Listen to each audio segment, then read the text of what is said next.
Oumar Sy, Ndeye Lucie Cissé, Anie Meng.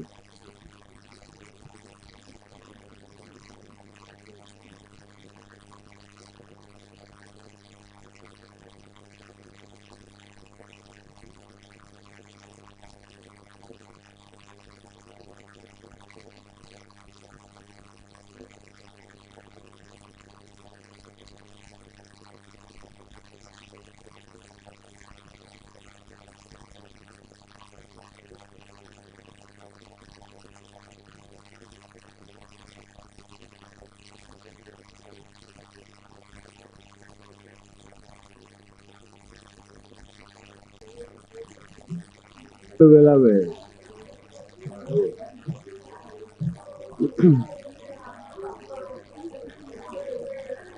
Mettez-la. Vous avez la parole. Vous mettez les deux présidents de groupe.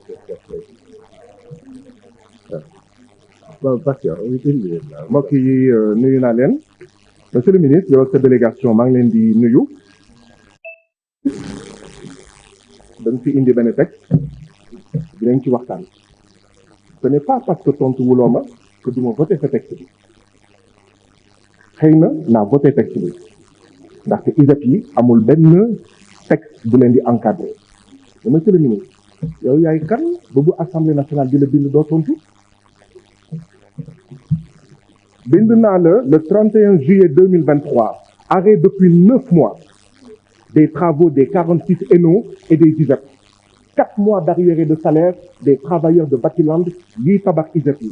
bind naa le 31 juin retard de 7 ans de la livraison de 12 amphithéâtres et 1000 lits à l'université Assane Seck de Ziguinchor tontu woo ma bind naa la 31 juin 2023 dès que l'État doit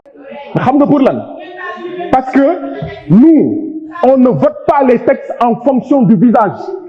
ñun nekkuñu fi pour fayantoo vous devez répondre à l'Assemblée nationale vous devez répondre à l'Assemblée nationale boo fi ñëwatee te indi woo tontu yi nii la nar a demee vous n'avez aucun respect pour l'Assemblée nationale monsieur le ministre il y a 40 enseignants dans les ISEP 40 enseignants permanents pour près de 6000 apprenants monsieur le ministre loolu dafa tuuti et loolu ça n'a rien à voir avec ce texte-là 40 enseignants permanents dans les ISEP pour près de 6000 apprenants dafa jéggi dayoo yërëmal jàngalekat yi yërëmal les enseignants des ISEP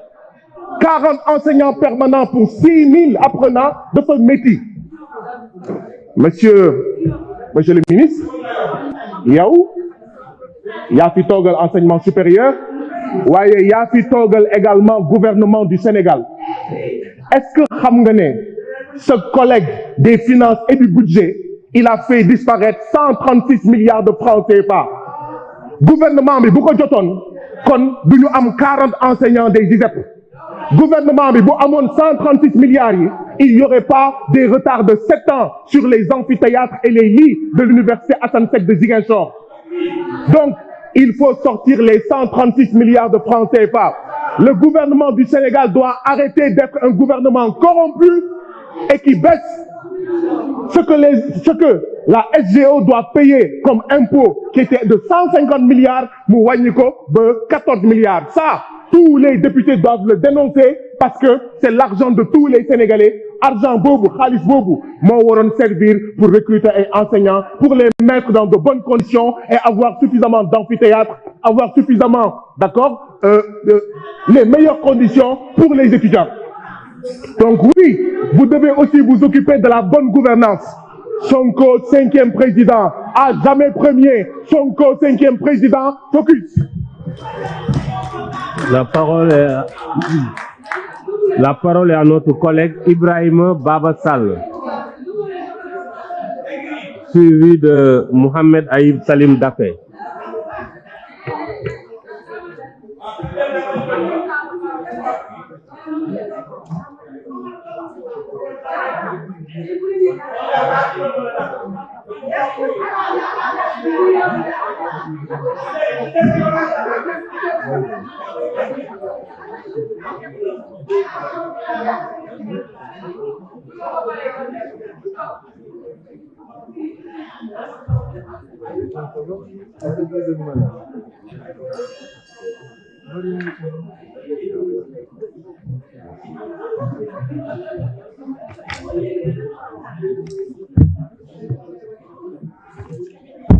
Merci bien, Monsieur le Président.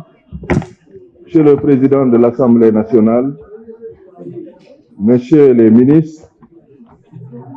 mes très chers collègues de la représentation nationale, Mesdames et Messieurs de la presse. Monsieur le ministre, et encore une fois avec beaucoup de plaisir, je prends la parole à l'occasion du vote du projet de loi numéro 13/2023 relatif aux instituts d'enseignement professionnel. Permettez-moi alors de renouveler mes félicitations et mes encouragements à Monsieur le ministre, mon ami et frère Moussa Baldé et à ses collaborateurs pour les différentes réalisations notées dans ce secteur qui a fait des avancées notables en termes d'accès et de qualité grâce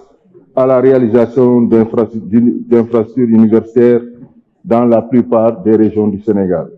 Aussi, votre présence aujourd'hui à l'hémicycle, Monsieur le ministre, participe de votre volonté et de celle du gouvernement du Sénégal de trouver un cadre juridique de référence harmonisé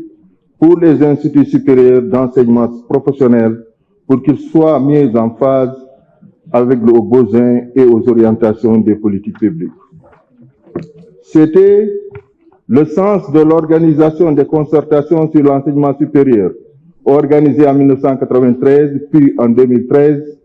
lesquelles orientations avaient mis l'accent sur la nécessaire réorientation du système vers les sciences, la technologie, les mathématiques et les sciences de l'ingénieur.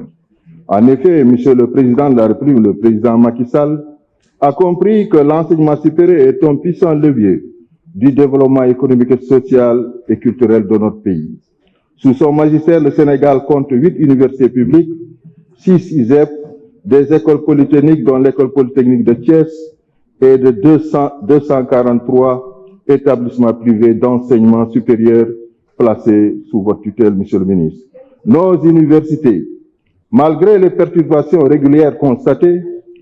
elles continuent à être parmi les meilleures au niveau de ce continent. Aujourd'hui, les ISEP font partie intégrante de la carte universitaire et les améliorations attendues avec le projet de loi devront davantage réguler leur fonctionnement. Leur finalité est de garantir, Monsieur le ministre, un équilibre entre compétences requises et compétences disponibles, de contribuer à diversifier l'offre de formation et de permettre l'employabilité des jeunes. C'est dans cette perspective que le gouvernement du Sénégal a procédé au renforcement de la carte universitaire avec les programmes de réalisation d'infrastructures pédagogiques et sociales dans toutes nos universités, la construction d'instituts supérieurs d'enseignement professionnel ISEP et le développement de l'université numérique du Sénégal avec la construction d'espaces numériques ouverts. Aussi, de nouveaux ISEP seront créés conformément à la politique de l'enseignement supérieur qui consiste à doter un ISEP à chaque région. Il urge alors de trouver un cadre juridique de référence harmonisé à ces instituts. C'est le sens, Monsieur le ministre, de ce présent projet de loi d'orientation qui est élaboré pour fixer les règles de création, d'organisation et de fonctionnement des ISEP, en clarifiant leur